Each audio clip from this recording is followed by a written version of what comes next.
Mind பவரில் என்னுடைய personal involvement என்ன அப்படின்னு பார்த்தீங்கன்னா, இது என்னுடைய one of my research subject. பல வருஷங்களாக மைண்ட் பவரில் நான் தியரிட்டிக்கலாகவும் ப்ராக்டிக்கலாகவும் நிறைய ஆராய்ச்சிகள் பண்ணிகிட்ருக்கேன். அது ரிலேட்டடாக அந்த ஆராய்ச்சிகள் அடிப்படையில் நிறைய பேருக்கு ட்ரைனிங்கும் கொடுத்துட்ருக்கேன். ஸோ இப்போ மைண்ட் பவர் அப்படின்னு சொல்லும் பொழுது பார்த்தீங்கன்னா, மனோ சக்தி, மனதின் சக்தி தான், மனதின் பலம் அப்படின்னு கூட சொல்லலாம். எப்படி உடலுக்குன்னு ஒரு பலம் இருக்கோ, உடலுக்குன்னு ஒரு சக்தி இருக்கோ, அதே மாதிரி தான் மனசுக்குன்னு இருக்கக்கூடிய பலம் தான் மனோசக்தி. உடல் ரீதியாக ரொம்ப பலமாக இருக்காரு, உடல் ரீதியான சக்தி அவருக்கு அதிகமாக இருக்குது அப்படின்னா, அவரால் ஃபிசிக்கலாக நிறைய ஒர்க் பண்ண முடியும்.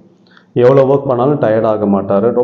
ரொம்ப தூரம் நடக்க முடியும், ஓட முடியும், கனமான பொருட்களை தூக்கி வைக்க முடியும், இதெல்லாமே செய்ய முடியும். ஸோ அதே ஒரு பர்சனுக்கு ஒரு மைண்டுக்கான வேலைகள் நிறைய வருதுன்னு வைங்க. அந்த வேலைகள் ஜாஸ்தியாகும் பொழுது, இல்லாட்டி ஏதோ ஒரு பிரச்சனைகள் வரும் பொழுது, மைண்ட் அந்த இடத்துல வேலை செய்ய முடியாமல் ஸ்ட்ரெஸ் ஆகி டிப்ரெஷன் ஆயிடுச்சு அப்படின்னா, அவர் மைண்ட் லெவலில் வீக்காக இருக்காருன்னு அர்த்தம்.